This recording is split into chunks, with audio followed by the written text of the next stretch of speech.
با طلوع عطر ماه رمضان شکر کن شکر خدای مهربان.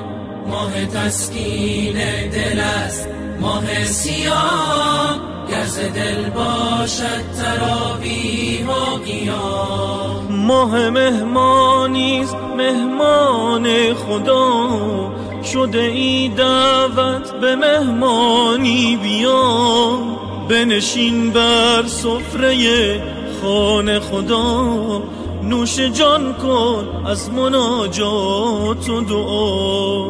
با طلوع عطر ماه رمضان شکر کن شکر خدای مهربان.